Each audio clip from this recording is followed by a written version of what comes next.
இந்த காலை ஜெபத்தின் மூலம் உங்களை சந்திப்பதில் மிகுந்த மகிழ்ச்சி அடைகிறேன். இன்றைக்கும் இந்த காலையில ஒரு கேள்வியோட ஆரம்பிக்கணும் அப்படின்னு நினைக்கிறேன். உங்க வாழ்க்கையில எல்லாமே சரியா இருந்தும், ஏதோ ஒன்று மட்டும் சரியா போகாத மாதிரி என்னைக்காவது உங்களுக்கு தோணியிருக்கா? நான் முயற்சி பண்றேன், ஜெபம் பண்றேன், ரொம்ப ஹார்ட் ஒர்க் பண்றேன். ஆனா, என் வாழ்க்கையில இன்னும் நான் எதிர்பார்க்கிற கதவு இன்னும் திறக்கப்படல அப்படின்னு என்னைக்காவது யோசிச்சிருக்கீங்களா? பல நேரங்கள்ல நம்ம வாழ்க்கை முன்னேறணும்னு, நம்ம சூழ்நிலை மாறணும்னு நினைக்கிறோம்.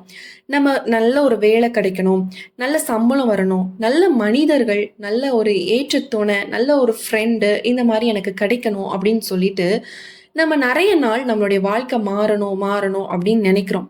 ஆனா, வேதத்துல ஒரு மனிதர குறித்து அழகா ஆண்டவர் வந்து சொல்லியிருக்காரு. அவருக்கு நல்ல ஒரு சூழ்நிலை கிடையாது. ஆதரவா கூட யாருமே கிடையாது. அவருடைய வாழ்க்கையில அவர் எதிர்பார்த்த மாதிரி போகவே இல்ல. இதுதான். அவருக்கு நெறைய கனவுகள் கொடுக்கப்பட்டது. ஆனா, அவரோட லைஃபு அந்த கனவுக்கு ஏத்த மாதிரியோ, ஆண்டவர் கொடுத்த தரிசனத்துக்கு ஏத்த மாதிரியோ அவரோட லைஃப் போகவே இல்ல. ஆனா, இதுல ஒரு முக்கியமான விஷயம், போலனால அவர் தோக்கல. யார் முன்னாடி வெட்கப்பட்டு போகல. ஏன் தெரியுமா? அவரோட சூழ்நிலை வேணா அவரோட பக்கம் இல்லாம இருக்கலாம். ஆனா, தேவன் என்ன பண்றாருன்னா, அவரோட பக்கம் இருந்தார். சூழ்நிலை ஒருவேளை நமக்கு எதிராக மாறும். நம்மளுக்கு எதிரா நிற்கிற மாரி இருக்கும். ஆனா, தேவன் என்ன பண்ணார் அப்படின்னா, இந்த மனிதரோட இருந்தார் அப்படிங்கிறத நம்ம வேதத்துல பார்க்கிறோம். இன்று தேவன் நமக்கு சொல்ல விரும்புற வார்த்தையும் இதுதான். சூழ்நிலை வேணா உனக்கு எதிராக இருக்கலாம். ஆனா, நான் உன்னோடு இருந்தேன் அப்படின்னா, உன்னுடைய வாழ்க்கை இன்னும் முடிவடையல. இன்னும் உன் வாழ்க்கையில நெறைய ஒரு நல்ல விஷயங்கள் நடக்க போகுது. அப்படிங்கிறத ஆண்டவர் இன்று உங்களுக்கு இந்த வாக்குத்தத்தமாக இந்த வார்த்தைய கொடுக்கிறார். உங்களோடு தான். அதாவது நீங்க நினைக்கலாம், சூழ்நிலை எல்லாமே எனக்கு எதிரா இருக்கு அப்படின்னு நீங்க நினைக்கலாம். பட் ஆண்டவர் சொல்றாரு, உங்களுக்கு ஆதரவாக நான் இருக்கிறேன். வாழ்க்கையில இவ்வளவுதான் அப்படின்னு சொல்லி நீங்க ஃபுல் ஸ்டாப் வைக்காதீங்க. இன்னும் உங்க வாழ்க்கையில நெறைய நல்ல விஷயங்கள், நல்ல நீங்க எதிர்பார்த்த காரியங்கள் நடக்க போகுது அப்படிங்கிறத ஆண்டவர் இன்று உங்களுக்கு ஒரு வார்த்தையாக ஆண்டவர் உங்களோடு கூட பேசிக் கொண்டிருக்கிறார்.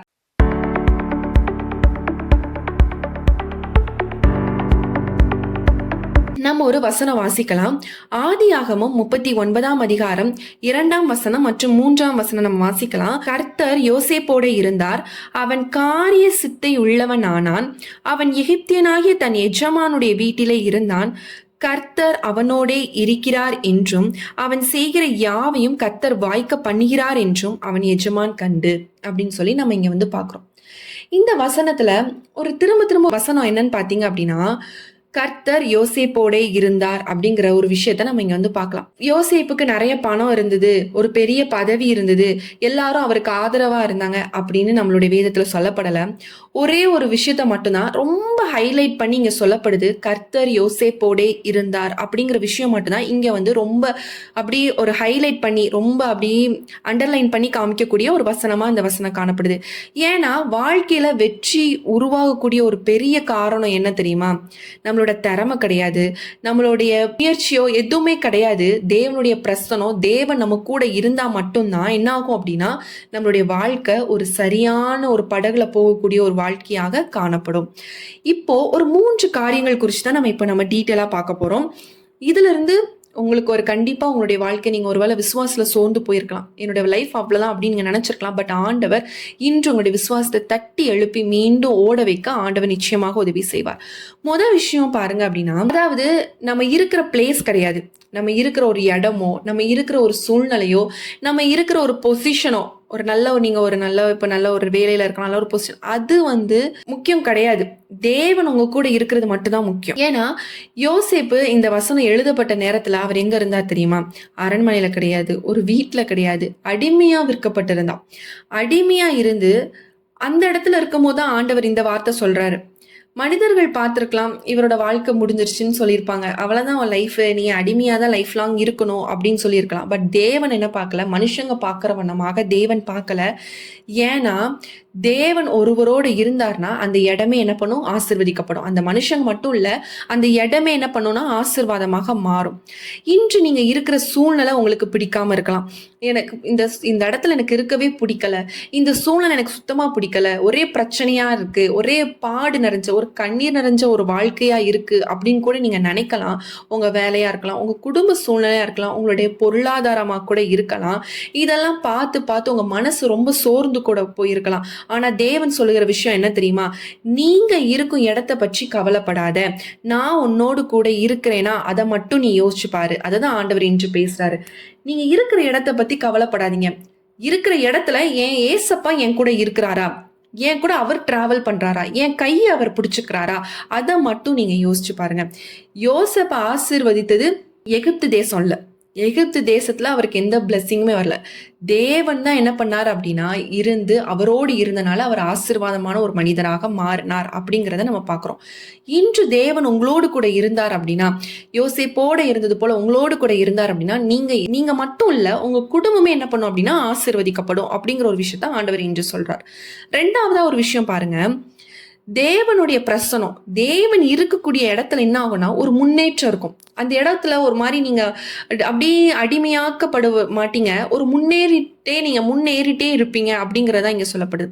அவன் காரிய சித்தை உள்ளவனானான் அப்படின்னு சொல்லி நம்மளுக்கு வசனம் சொல்லுது. அடிமையா இருந்த ஒரு மனுஷனை பார்த்து வேதாகமம் தான் நம்மளுக்கு சொல்லுது, காரிய சித்தை உள்ள மனுஷனாக இருந்தான் அப்படிங்கிறத இங்க சொல்லப்படுது. இதுதான் தேவனுடைய செயல்.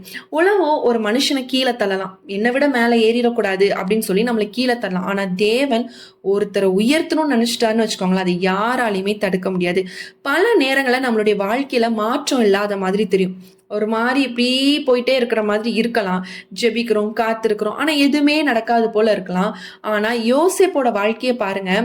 தேவன் என்ன பண்றாருன்னா பிஹைண்ட் தி சீன்ஸ்ல வேலை பார்த்துட்டே இருக்காரு. ஒரு அற்புதத்திற்கான காரியங்கள் அதற்கான வழிவாசல்கள் எல்லாவற்றையும் ஆண்டவர் என்ன பண்ணிட்டே இருந்திருக்காருன்னா ஆயத்தம் பண்ணிக்கிட்டே இருந்திருக்கிறார் அப்படிங்கிறத நம்ம பார்க்கலாம். ஒரு நாள் அடிமையா இருந்திருக்கிறார், அப்புறம் ஒரு நாள் சிறை கைதியாக மாறுறாரு.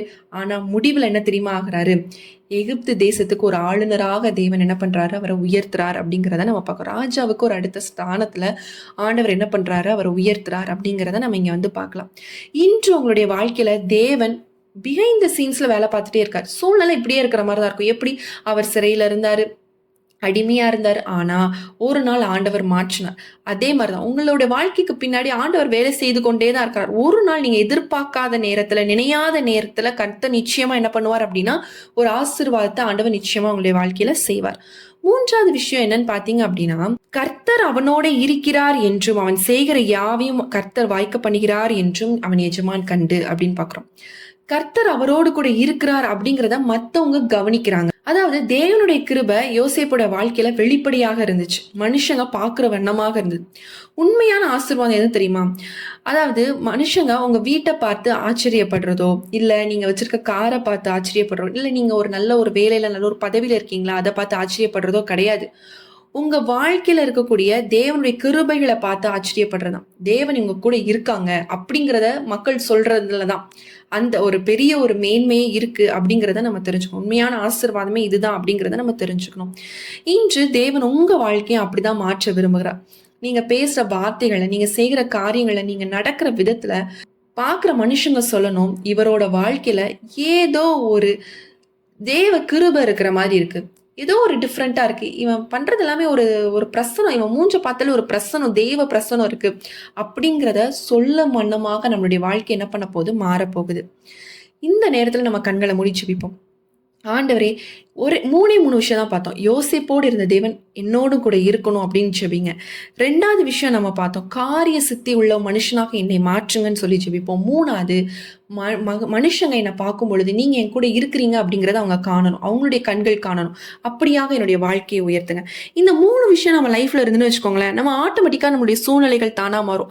ஒரு லைஃப்னு எடுத்துட்டீங்கன்னா அது அப்ஸ் அண்ட் டவுன்ஸ் இருக்கும். ஆனாலும் இந்த கஷ்டத்துலயும் ஆண்டவர் நம்ம கூட இருந்து நம்மளை டிராவல் பண்ண சில விஷயங்கள் கற்றுக் கொடுக்க ஆண்டவர் நிச்சயமாக நம்மளுக்கு உதவி செய்வார். நம்ம எல்லாரும் கண்களை மூடி ஜெபிக்கலாம். அன்புள்ள இயேசு சுவாமி, அப்பா ஆண்டவரே, இந்த நேரத்துல ராஜா அப்பா என்னோடு கூட இணைந்து ஜெபிக்கிற ஒவ்வொருத்தருக்காக ஜெபிக்கிற சுவாமி அப்பா, பல நேரங்கள்ல அவங்க உடஞ்சு போய் இருக்கலாம் ராஜா. அப்பா ஆண்டவர், என்னுடைய வாழ்க்கையில எதுவுமே நடக்க மாட்டேங்குது, நான் கை வைக்கிற எல்லா விஷயமும் ஒரு தோல்வியாவே முடியுது, நான் என்ன பண்றது, என்னோட லைஃப் ஒரு ஜீரோவாவே இருக்குது, என் லைஃப்ல அது ஒரு முடிவே கிடையாதா அப்படின்னு சொல்லி ரொம்ப சோர்ந்து போய் இருக்கலாம் ராஜா. ஆனா நீங்க அவங்களோடு கூட பேசி கொண்டு இருக்கிறீங்க, நீங்க அவங்களோட இருதயத்துல நீங்க செயல்படுத்தி கொண்டு இருக்கிறீங்க ராஜா. ஒருத்தரோடு கூட பேசி கொண்டு இருக்கிறீங்க. அவங்களுடைய வாழ்க்கையில நீங்க ஒரு பெரிய அற்புதத்தை செய்ய போறீங்க, அதிசயத்தை செய்ய போறீங்க. இந்த நாள்ல அந்த அற்புதமும் அதிசயமும் ஆண்டவரை பெருக பண்ண போகிறீங்க. அதற்காக எமக்கு ஸ்தோத்திரம். ஒரு விடுதலை உண்டாக்க போறீங்க. பல கட்டுகள் உடைய போகிறது ராஜா. அவங்க மட்டும் ஆசீர்வாதம் இல்லை, அவங்க குடும்பமும் ஆசீர்வாதம் பெற போகுது ராஜா. பலருக்கு சுவிசேஷம் சொல்லக்கூடிய பிள்ளைகளாக நீங்க மாற்ற போறீங்க ராஜா. ஆண்டவரை நீங்க அவங்களை மீண்டும் அப்பா ஆண்டவரை நீங்க உயர்த்த போறீங்க. அதற்காக எமக்கு ஸ்தோத்திரம் ராஜா. அப்பா ஆண்டவரே ஸ்தோத்திரம். கர்த்தர் யோசேப்போடு இருந்தது போல அப்பா இதை காண்கிற ஒவ்வொருத்தரோடு கூட எங்களோடு கூட கர்த்தர் நீங்க இருக்க போறீங்க. அதற்காக எமக்கு ஸ்தோத்திரம் ராஜா. காரிய சித்தை உள்ளவர்களாக, எல்லா விஷயத்திலும் தேவ ஞானம் உள்ளவர்களாக, தேவனுடைய சித்தத்தை அறிந்து செயல்படக்கூடியவர்களாக நாங்க காணப்பட கர்த்தர் நீர் உதவி செய்வீராக.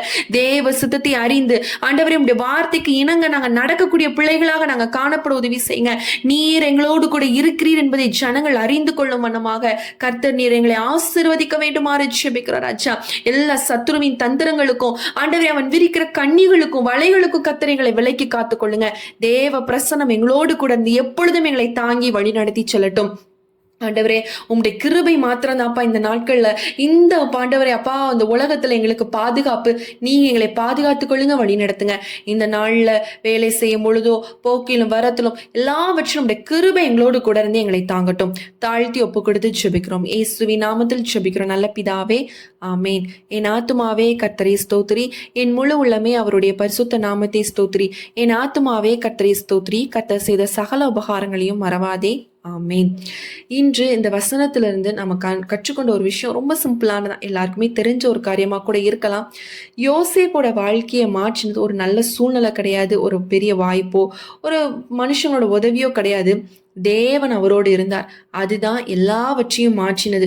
அதனால இன்று காலையில ஒரு விஷயத்த மட்டும் மனசுல வச்சுக்கோங்க. இனி இருக்கிற சூழ்நிலை இப்படிதான் நீங்க இருக்க போறீங்கன்னு ஆண்டவர் பார்க்கல. உங்களை கொண்டு போற தூரம் இன்னும் வெகு தூரம் இருக்கு.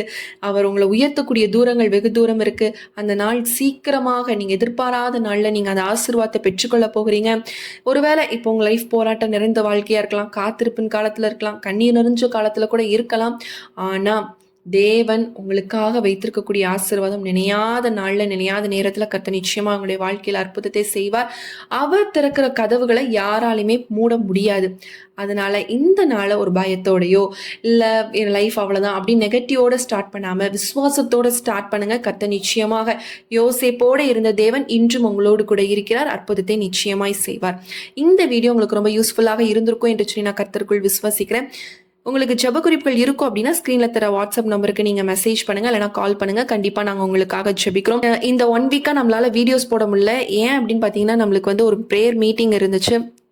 அந்த மீட்டிங் கூட தேவன் நல்லபடியாக அட்டன் பண்ணி முடிக்கவும் ஆண்டவரோட கிருபை தேவனுடைய பிரசனம் செயல்படவும் ஆண்டவன் உதவி செய்தார். அதற்காக தேவனை துதிக்கிறேன்.